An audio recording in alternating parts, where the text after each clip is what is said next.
Kisah Para Rasul 2 ayat pertama sampai dengan ke-47. Pentakosta. Ketika tiba hari Pentakosta, semua orang berkumpul di suatu tempat. Tiba-tiba turunlah dari langit suatu bunyi seperti tiupan angin keras yang memenuhi seluruh rumah di mana mereka duduk, dan tampaklah kepada mereka lidah-lidah seperti nyala api yang bertebaran dan hingga pada mereka masing-masing. Maka penuhlah mereka dengan Roh Kudus, lalu mereka mulai berkata-kata dalam bahasa-bahasa lain, seperti yang diberikan Roh itu kepada mereka untuk mengatakannya.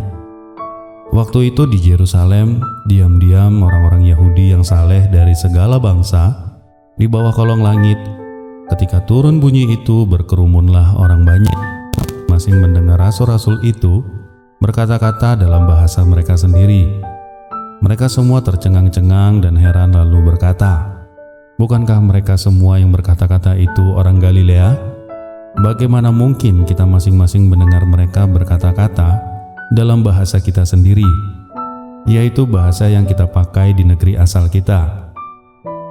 Kita orang Partia, Media, Elam, penduduk Mesopotamia, Yudea dan Kapadokia, Pontus dan Asia, Frigia dan Pamfilia, Mesir dan daerah-daerah Libya yang berdekatan dengan Kirene, pendatang-pendatang dari Roma, baik orang Yahudi maupun penganut agama Yahudi, orang Kreta dan orang Arab. Kita mendengar mereka berkata-kata dalam bahasa kita sendiri tentang perbuatan-perbuatan besar yang dilakukan Allah." Mereka semuanya tercengang-cengang dan sangat termangu-mangu sambil berkata seorang kepada yang lain, "Apakah artinya ini?"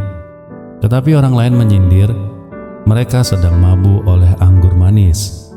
Maka bangkitlah Petrus berdiri dengan ke-11 rasul itu, dan dengan suara nyaring ia berkata kepada mereka, "Hai kamu orang Yahudi dan kamu semua yang tinggal di Yerusalem, ketahuilah dan camkanlah perkataanku ini.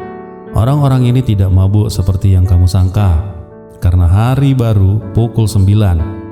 Tetapi itulah yang difirmankan Allah dengan perantara Nabi Yoel akan terjadi pada hari-hari terakhir. Demikianlah firman Allah, bahwa aku akan mencurahkan rohku ke atas semua manusia, maka anak-anakmu laki-laki dan perempuan akan bernubuat, dan teruna-terunamu akan mendapat penglihatan-penglihatan, dan orang-orangmu yang tua akan mendapatkan mimpi. Juga ke atas hamba-hambaku laki-laki dan perempuan akan kucurahkan rohku pada hari-hari itu, dan mereka akan bernubuat. Dan aku akan mengadakan mukjizat-mukjizat di atas, di langit, dan tanda-tanda di bawah, di bumi, darah dan api dan gumpalan-gumpalan asap. Matahari akan berubah menjadi gelap gulita, dan bulan menjadi darah sebelum datangnya hari Tuhan, hari yang besar dan mulia itu. Dan barang siapa yang berseru kepada nama Tuhan akan diselamatkan. Hai orang-orang Israel, dengarlah perkataan ini. Yang aku maksudkan ialah Yesus dari Nazaret, seorang yang telah ditentukan Allah dan dinyatakan kepadamu dengan kekuatan-kekuatan dan mukjizat-mukjizat dan tanda-tanda yang dilakukan oleh Allah dengan perantaraan Dia di tengah-tengah kamu. Seperti yang kamu tahu, Dia yang diserahkan Allah menurut maksud dan rencananya telah kamu salibkan dan kamu bunuh oleh tangan bangsa-bangsa durhaka. Tetapi Allah membangkitkan Dia dengan melepaskan Dia dari sengsara maut, karena tidak mungkin Ia tetap berada dalam kuasa maut itu. Sebab Daud pernah berkata tentang Dia, "Aku senantiasa memandang kepada Tuhan, karena Ia berdiri di sebelah kananku, aku tidak goyah." Sebab itu hatiku bersukacita dan jiwaku bersorak-sorak, bahkan tubuhku akan diam dengan tenteram. Sebab Engkau tidak menyerahkan aku kepada dunia orang mati, dan tidak membiarkan orang kudus-Mu melihat kebinasaan. Engkau memberitahukan kepadaku jalan kehidupan. Engkau akan melimpahi aku dengan sukacita di hadapan-Mu.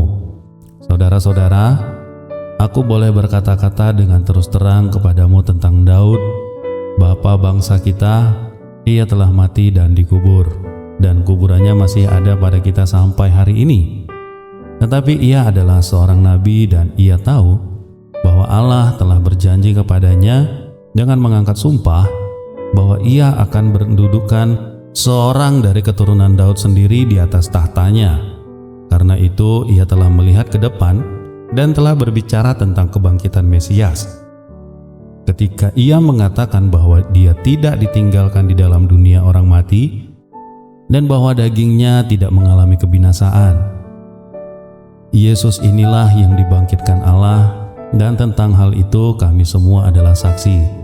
Dan sesudah ia ditinggikan oleh tangan kanan Allah dan menerima Roh Kudus yang dijanjikan itu, maka dicurahkannya apa yang kamu lihat dan dengar ini. Sebab bukan Daud yang naik ke sorga, malahan Daud sendiri berkata, Tuhan telah berfirman kepada Tuanku, duduklah di sebelah kananku, sampai kubuat musuh-musuhmu menjadi tumpuan kakimu. Jadi seluruh kaum Israel harus tahu dengan pasti bahwa Allah telah membuat Yesus yang kamu salibkan itu menjadi Tuhan dan Kristus. Ketika mereka mendengar hal itu, hati mereka sangat terharu.